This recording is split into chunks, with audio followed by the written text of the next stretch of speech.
Hello everyone, welcome back to the Zach F1 channel, and this is another episode of everything you need to know for the upcoming race, which of course is going to be in Spain. And I'm telling you right now, it's gonna be a good one. So make sure to like and subscribe if you like what you see, and let's get straight into it. So first off, let's talk about the track layout and a few key bits of information we need to know going into this circuit. So there are 14 turns, 2 DRS zones, and realistically there's one main place to overtake, and it's the long straight at the end and start of the circuit. Now, funnily enough, Spain used to be quite a dreaded track to come to. It wasn't that amazing, it was always just average. I'd never say it was really bad. But ever since they got rid of that chicane last year's race was actually really good. It wasn't the best in 2023, but definitely above average. I mean, just look at this stat. Now, it comes from Reddit, and I'm pretty sure it's a good source because it's pretty detailed and explains exactly how it thinks this way. There was reported to be 65 overtakes last season. Now, I know there was a lot of overtakes. I didn't think there was that many. But realistically, when I've been saying any race over 30 overtakes will be a good race, this should be brilliant. It really is to do with that chicane 100% getting rid of, like I said, because now there's a lot more overtaking going into turn 1, and the way sector 1's like laid out is so amazing, because if you get overtaken in sector 1, turn 1 going into turn 2, you can easily stick behind someone going into turns 3 and 4 and go back and counter the move, or if you didn't get it on the first time, you could try again. And we've seen some massive ding-dong battles going through the first sector, and because of how swooping it is, it always just looks immaculate. I remember everyone remembers that midfield battle last season. Yes, it was a midfield battle, but with Hulkenberg, Zhou and Tsunoda all just swapping and swooping around each other. It was brilliant, and I'm hoping we get to see a bit more of that this season as well. Maybe, hopefully, for a few of the higher positions this time. Now, coming back to the overtakes point I said though, it does have to do with some drivers being lower down than they should have been. Now, I say that, when I say some, drivers like Perez, maybe they should have been where they were. I mean, we all know what he's like, to be fair. But realistically, there was quite a few overtakes because of that. But let's even say there was 40 to 50 overtakes this weekend. I would be delighted with that. We had drivers overtaking each other for the podium positions, not for the win. Verstappen sort of ran away with it last year. But that's what we want to see. So track layout wise, it should be good, and probably not as exciting as Canada. However, Canada was probably going to be one of the best races of the season. So with that out of the way, let's talk about some of the teams. So right now, I think there's quite a few teams that need to be spoken about. We'll start off with Red Bull. Obviously, they're supposed to be the best team on the grid, and it's going to sound bad, but they're probably going to go back to their normal ways. Now, I don't think it's going to be as crazy as it ever was, but it's been reported by a lot of people that going into the European circuits, Red Bull will be back up to their prime, because there's a lot less curbs in Spain. It's a lot more swoopy and a wider track, so they don't really have to take a lot of curbs, which their car just hates. And on top of this, Red Bull are supposedly bringing, reported by Helmut Marko himself, some upgrades. Now, I'll speak about that a little bit more in the upgrade section of this video. However, with all of these things combined, going into Spain, we should be excited for a good battle still, because they're not going to completely eclipse every other team,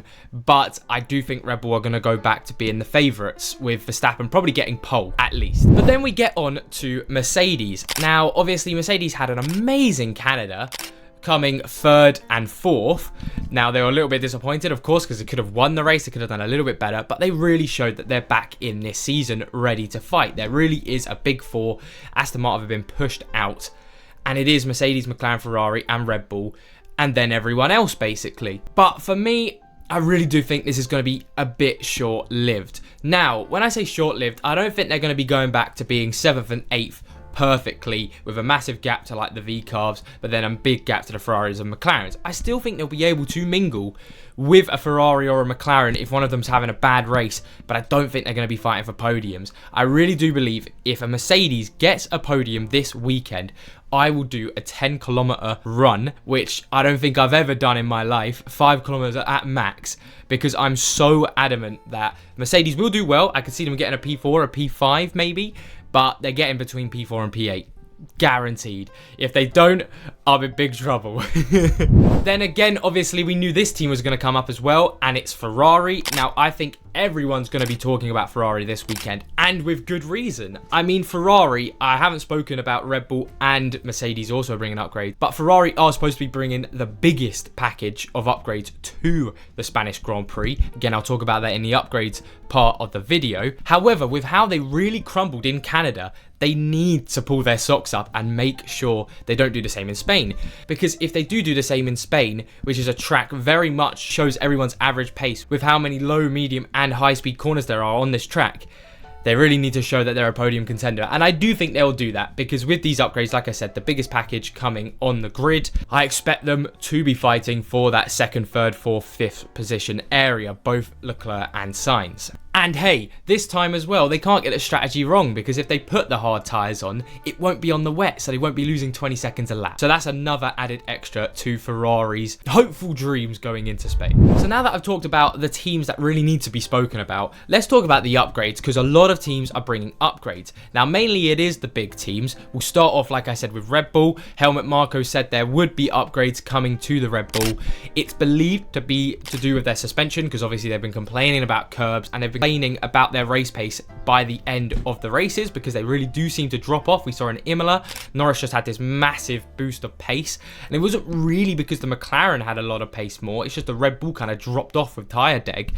And not so much in Canada, but we still saw Norris was slowly catching Verstappen by the end of the race, and especially the Mercedes were a lot faster, so they want to get on top of that.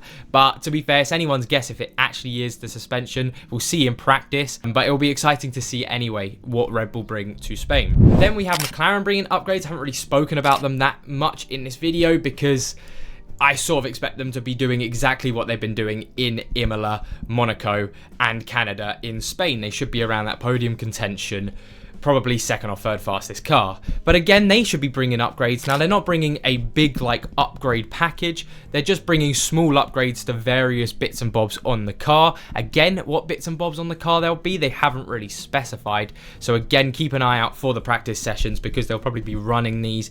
And obviously the presenters will be talking about this a lot as well. But with these small upgrades, I expect them to be able to stay close to Red Bull and hopefully fight Ferrari and Mercedes. And then like I've been talking about, I think the people who have to be most excited are Ferrari fans. Obviously, the Canadian Grand Prix was so bad for you. However, coming into this weekend, it should be a much better track for your two cars. And with these big upgrades, I mean, just listen to how many upgrades are expected to be put onto that Ferrari this race. As quoted, a new floor, rear bodywork, tray area, and ramps towards diffuser, as well as an improved deflector element. Such big upgrades coming their way, especially the new floor. You'll see a significant amount of teams doing the same thing with the floor. It's the main thing that they're doing other things on top of the new floor, which I think will really push them forward. So Ferrari fans expect to be doing pretty well in Spain. And then Mercedes wise, again, they're bringing a new floor. Like I said, quite a few teams are bringing new floors. That's the only thing they're bringing. Now, I do think with all of the upgrades working Mercedes' way, they won't be terrible. Like I said, they'll definitely not be miles behind a Ferrari or McLaren or even Red Bull. They'll probably be ahead of Perez, but everyone's ahead of Perez these days. But like, if someone makes a mistake, I do believe Mercedes will be there to pick up the scraps. Now, will they without a crash get a podium? Like I said, I don't think so. But it is an exciting time to be a Mercedes fan because you should be back in the running. And then finally, the other team to bring upgrades isn't one of the bigger teams. However, it is VCarb. And like I said, which is pretty much most teams these days, they're bringing a new floor to Spain. This should hopefully bring them closer to Aston Martin because we've got a nice little ding-dong battle sort of emerging between Aston Martin and VCarb. Again, like Canada, Aston Martin sort of came back, but the last few races they've really been struggling. So with VCarb's upgrades, it'll be really nice to see them fighting for the final positions in the top 10 because Yuki Tsunoda's been on good form recently, apart from his mistake in Canada.